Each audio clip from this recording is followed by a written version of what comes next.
صلی اللہ علیہ وسلم کی ذات اقدس میں کہ جس کے طفیل میں ساری کائنات کو بنایا گیا اور جس کے طفیل میں ساری کائنات کو سجایا گیا، اور اگر وہ ان کو آنا نہ ہوتا تو کائنات کو نہ بناتے، کائنات نہ بنتی۔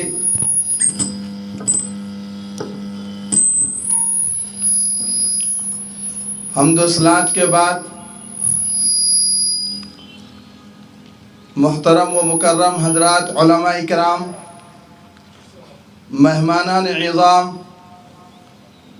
اور گلشن مدنی کے نو دمیدہ غنچوں، آج ہم اور آپ ہندوستان کی 76ویں یوم آزادی کے موقع پر ہندوستان کے لیے شہادت دینے والوں کی شہادت کو یاد کرنے کے لیے جمع ہوئے ہیں۔ محترم سامعین اکرام، ہمارا ملک ہندوستان ساری دنیا میں ایک ممتاز حیثیت رکھتا ہے۔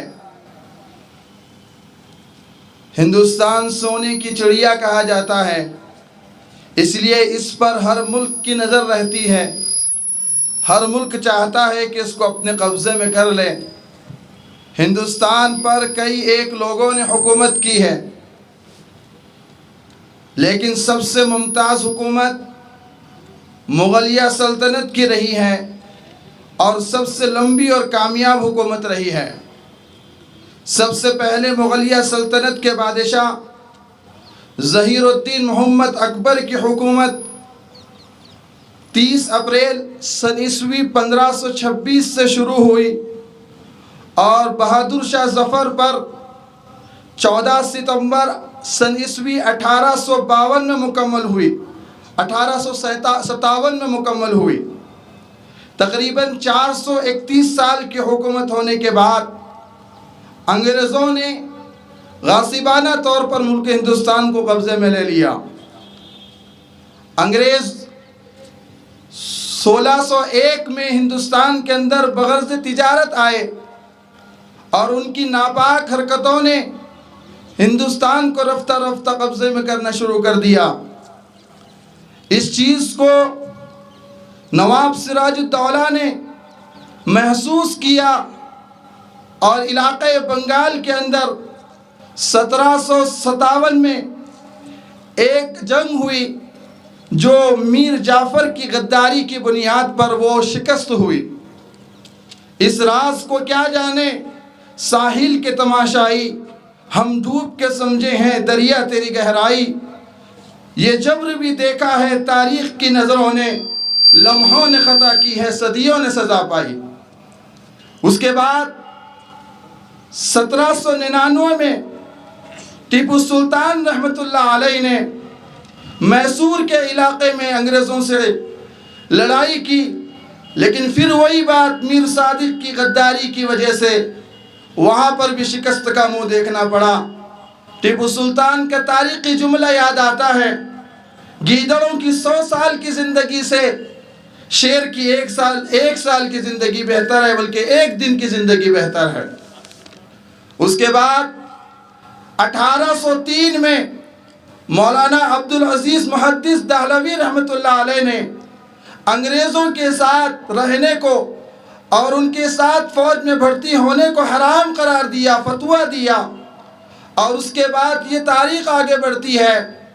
1813 میں بالاکوٹ کی میدان میں سید احمد شہید، شاہ اسماعیل شہید رحمت اللہ علیہ نے لڑائی کی اور اس میں بھی شکست کا منہ دیکھنا پڑا۔ اس کے بعد 1857 میں ایک مشہور جنگ ہوئی جس میں علماء حق نے اپنے جان مال کی گویا کہ قربانی دی ہے۔ اس میں حضرت مولانا مملوک علی صاحب، قاسم نانوتوی رحمت اللہ علیہ، رشید احمد گنگوہی رحمت اللہ علیہ، حافظ ضامن شہید، حاجی امداد اللہ مہاجر مکی رحمت اللہ علیہ نے اس کے اندر شرکت کی تھی، لیکن یہ بھی سوء قسمت ان کے ساتھ فتح کا موقع نہ مل سکا اور شہادت کے کئی ایک علماء نے گویا کہ اپنی جانیں قربان کی۔ اور کسی شاعر نے کہا، ادھر آ ستمگر ہنر آزمائیں، ادھر آ ستمگر ہنر آزمائیں، تو تیر آزما ہم جگر آزمائیں۔ اس کے بعد 1900 کی صدی میں حضرت شیخ الہند محمود الحسن رحمت اللہ علیہ کی قیادت میں ریشمی رومال کی تحریک چلی ہے، اور اس تحریک کے اندر سارے ہندوستانیوں نے شرکت کی ہے، کیا ہندو، کیا مسلمان، کیا عیسائی، سارے لوگوں نے اس میں شرکت کی۔ پھر اس کے بعد 1947 کے اندر ہمارا یہ ملک آزاد ہوا، اور ہم آزادانہ زندگی ہندوستان کے اندر گزار رہے ہیں۔ انسان کی فطرت ہے کہ وہ آزادی کو پسند کرتا ہے۔ اللہ تبارک و تعالی ہمارے اس آزاد ملک کی حفاظت فرمائے، اور اس آزادی کے لیے قربانی دینے والوں کی حفاظت فرمائے۔ آج ہم ان شہیدوں کو یاد کرنے کے لیے جمع ہوئے ہیں، اور اکابرین کی ترتیب ہے کہ جب کوئی دینی مجلس قائم ہوتی ہے تو قرات اور قرآن کریم کے ذریعے سے اس کا آغاز کیا جاتا ہے۔ لہذا میں قرآن کریم کی تلاوت کے لیے درجہ حفظ جیم کے طالب علم محمد مشیر الدین پٹیل کو دعوت دیتا ہوں، وہ آئے اور قرآن کریم کی تلاوت سے اس مجلس کا آغاز فرمائیں۔